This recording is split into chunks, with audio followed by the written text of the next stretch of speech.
আমি চেষ্টা করি প্রতিদিনের আমরা সাধারণ যেই রান্নাটা করে থাকি ওই রকমের কিছু রেসিপি আপনাদের সাথে শেয়ার করার জন্য। তো আসসালামু আলাইকুম, welcome to my cooking channel. আজকে আমি আপনাদের সাথে শেয়ার করব বড় রুই মাছ দিয়ে কুশি আলু দিয়ে একটা ঝোল।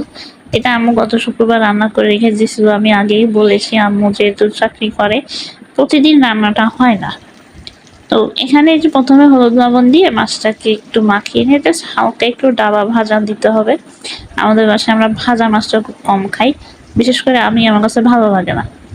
এরপরে এই কড়াইতে তেল গরম করে পেঁয়াজ কুচি দিয়ে এর ভিতরে জিরা বাটা, শুকনো মরিচ বাটা, রসুন বাটা দিয়ে এটাকে সুন্দর করে মিশিয়ে নিতে হবে। এরপরে পরিমাণ মতো লবণ, এরপরে হলুদের গুঁড়া, এটাকে ভালোভাবে কষিয়ে নিতে হবে। মশলার গন্ধটা চলে যাওয়া পর্যন্ত এটাকে কষাতে হবে। এরপরে ভিতরে এই কষি আর আলুটা দিয়ে দিতে হবে, দিয়ে এটাকে আবার ভালো করে মিশিয়ে নিতে হবে। মিশিয়ে নিয়ে এটাকে কিছু সময় একটু ঢেকে রেখে ঢাকনাটা তুলে দিয়ে এরপরে পরিমাণ মতো পানি দিয়ে দিতে হবে। আমার ঝোল যতটুকু প্রয়োজন সেটা প্রয়োজন অনুযায়ী পানিটুকু দিয়ে দিতে হবে।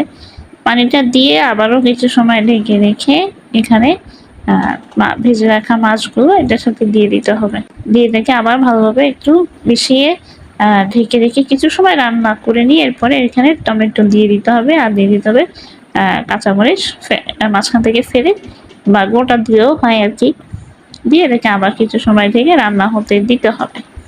আমি অনেকেই দেখছি মাছটা খুবই কড়া করে ভেজে এরপরে তরকারিটা দেয়। আমার কাছে মনে হয় ওরকম দেওয়ার থেকে না দেওয়াই ভালো।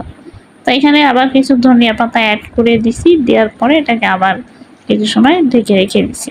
এখানে যখন একটু ঝোল সামান্য একটু যখন শুকিয়ে আসবে এরপরে এটাকে নামিয়ে পরিবেশন করতে পারেন। আমি এটা দিয়ে ভাত খাইছি, আমার কাছে খুব ভালো লাগছে, আমার খুব মজা লাগছে। তো আশা করি আমার রেসিপিটা আপনাদের সবার ভালো লেগেছে। ভালো লেগে থাকলে অবশ্যই শেয়ার করে দিবেন আর এমন সব রেসিপি দেখতে আমার পেজের সাথেই থাকবেন। ধন্যবাদ।